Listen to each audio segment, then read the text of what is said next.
batemera yuko inyatsi zibaho, ugasanga umuntu aravuga ati reka kuba wakora ntibyemere, ni bwa bunebwe, ni ubunyanda, ariko inyatsi zibaho cyane kandi ziranavurwa zigakira. Ngiye mbivuge kabiri, kwa muganga Kerema ibintu byose biremera. Nibi ngibi ngiye kuvuga, wumvise ufite ikimenyetso kimwe muri ibi ngibi, uzamugane muganga Kerema akuvure.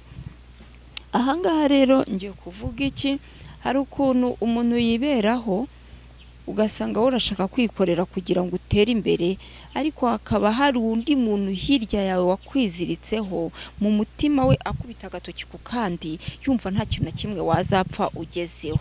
Ni hahandi ushobora kuba ufite akazi keza,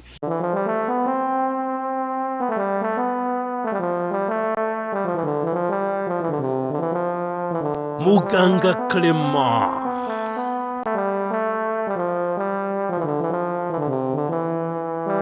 Nongeye kunezezwa no kubana n'abantu bajya baboneka ahangaha kwa muganga Clement. Reka nukuri mbasabira umugisha, muri beza, muraba agaciro. Nanjye kugaruka ni ukuvuga ngo nanjye ndi mwiza nkamwe, reka twese Imana iduhane umugisha. Rero uyu munsi ndashaka yuko tuganira ku ndwara ijyanye n'inyatsi. Ese koko inyatsi zibaho cyangwa se ntabwo zibaho? Hari abantu benshi batemera yuko inyatsi zibaho, ugasanga umuntu aravuga ati reka kuba wakora ntibyemere, ni bwa bunebwe, ni ubunyanda, ariko inyatsi zibaho cyane kandi ziranavurwa zigakira. Ngiye mbivuge kabiri, kwa muganga Kerema ibintu byose biremera. Nibi ngibi ngiye kuvuga, wumvise ufite ikimenyetso kimwe muri ibi ngibi, uzamugane muganga Kerema akuvure. Ahangaha rero ngiye kuvuga iki, hari ukuntu umuntu yiberaho ugasanga urashaka kwikorera kugira ngo utere imbere, ariko hakaba hari undi muntu hirya yawe wakwiziritseho mu mutima we, akubita agatoki ku kandi, yumva nta kintu na kimwe wazapfa ugezeho. Ni hahandi ushobora kuba ufite akazi keza, ugasanga ka kazi wari urimo gukora gatangiye kwivangamo ibibazo, ugasanga ka kazi wari urimo gukora nturimo kumvikana nabo mukorana, ugasanga mu kazi n'induru ni rwaserera, mbese wowe mu mutima wawe ugatangira gutekereza utaka kazi wakareka. Tayari nyiruku kuroga yamaze kugera ku ntego ye, kubera yuko icyo kintu gituma utekereza kureka akazi kandi uzi yuko kakugaburira kakakugaburira umuryango, ni ikigukura ku kazi nyine wicare. Hari igihe rero umuntu aba ari ku kazi ariko ugasanga atumvikana nabo bari kumwe, noneho we ugasanga arimo aranakora, ntago arimo ahabwa igihembo yakoreye, washyizemo imvune, ariko icyo mwasezeranye uzajya uhembwa nacyo ntabwo urimo kukibonera igihe. Umuntu ashobora kuba kurimo amafaranga 100 agomba kukwishyura, ejo akaguha 1000, ejo bundi akaguha 3, ejo bundi buriya, ugasanga aya mafaranga agiye gupfira ubusa, handi azashiramo kuyakwishyura nta kintu kizimo yakoresheje, kuko icyo wayapangiye yaguhaye nabi. Iyo nayo ni kimwe mu bimenyetso biranga inyatsi. Hari ukundi kuntu rero umuntu yishingira business. Ushinze business, umaze kuyishinga, umuntu ararebye aravuga ati ntakazamuke ntagakire, akaza akamenamo akantu. Uko babikora ni tekinike yabo.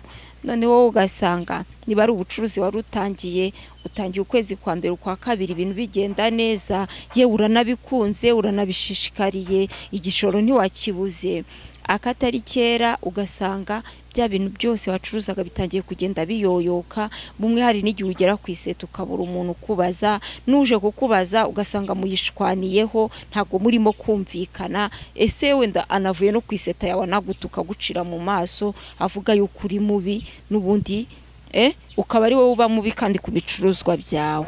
Uyu muntu kumvikana nawe, waje ushaka amafaranga na waje ashaka igicuruzwa, kuba mwakumvikana iyo byananiranye, akenshi hari ibyo baba barakoze kugira ngo icyo uzakora cyose kizagupfira ubusa.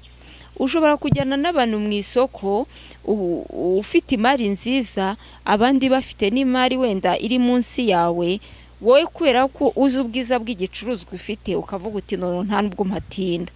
Wa muntu ufite ibibi imbere yawe agacuruza, akarangiza wowe abantu bakajya banyuraho barebaho gutya yikomereza uti amafaranga nabonye iyo mitanyakemuza iki ngiki wenda birankaza bikemura ubutaha.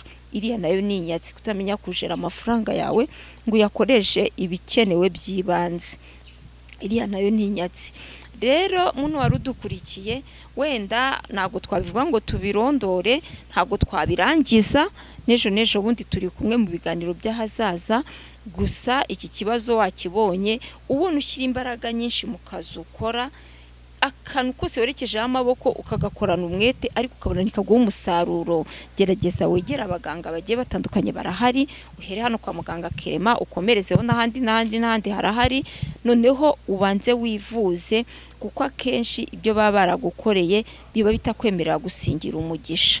Nuko nguko ndangije iki kiganiro cyangwa se nyisoje nyipfundikire ahangaha, tuzakomezanya mu biganiro by'ubutaha. Murakoze. Murakoze cyane, Imana ibaha umugisha, mukozi Imana Betty, Imana iguha umugisha kubwo kwitabira ubutumire bwacu kwa muganga Clement. Ariko turagira ngo umuntu yifuza kukuvugisha, yifuza kukugisha inama, utanga adresse y'uko umuntu yakubona. Nimero mbonekaho ni 0784605032.